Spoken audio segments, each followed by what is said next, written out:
দীর্ঘ বাম জামানার পর বিগত 15 বছরের তৃণমূল শাসনের অবসান ঘটেছে বঙ্গে।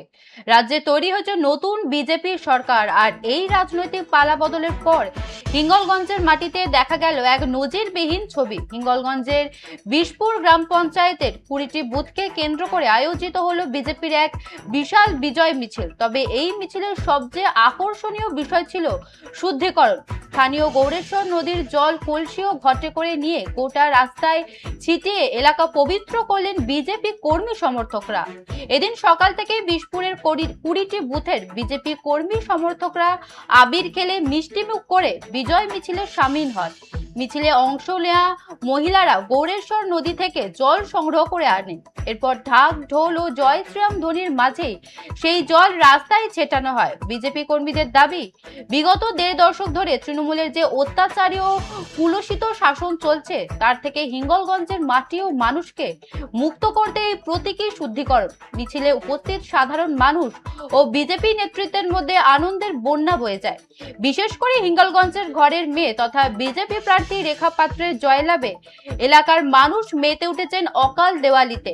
কর্মী সমর্থকদের মুখে মুখে ঘুরছিল নতুন মুখ্যমন্ত্রী শুভেন্দু অধিকারীর নাম। দীর্ঘদিনের বিরোধী দলনেতা থেকে আজ রাজ্যের প্রশাসনিক প্রধান হিসেবে তার শপথ গ্রহণকে বাংলার মানুষ আক্ষরিক অর্থে স্বাগত জানিয়েছে।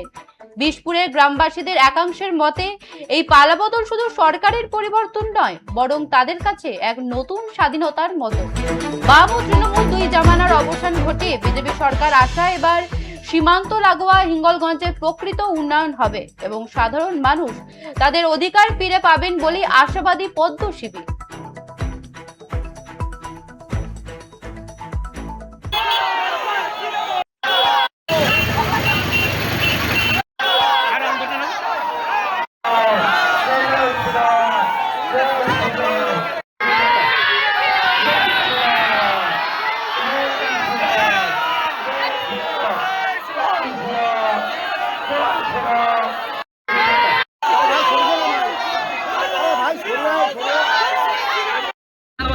আজকের হিঙ্গলগঞ্জ বিধানসভার যে মন্ডল 3-এর যে আজকের বিজয় মিছিল বিশপুর অঞ্চলে আজকে শুদ্ধকরণ বলতে গোবর জল দিয়ে আমাদের তৃণমূল হারবাদ বাহিনী যে পরিমাণে অত্যাচার চালিয়ে গেছে শহীদুলের নেতৃত্বে, আজকে তার নেতৃত্বে আমরা গোবর জল দিয়ে শুদ্ধকরণ করলাম।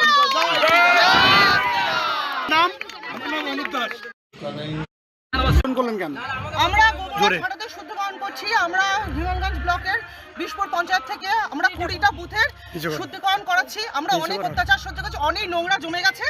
আমরা গোবর ঝাঁটা দিয়ে ঝাঁটিয়ে আমরা এটাকে শুদ্ধকরণ করছি যাতে আমরা যে নতুন সরকার এনেছি আমাদের মোদিজি থেকে আমরা যে বিজেপি সরকার এনেছি সেই সরকারকে যাতে আমরা পবিত্র করে গ্রহণ করতে পারি, তার জন্যই এই গোবর ঝাঁটা।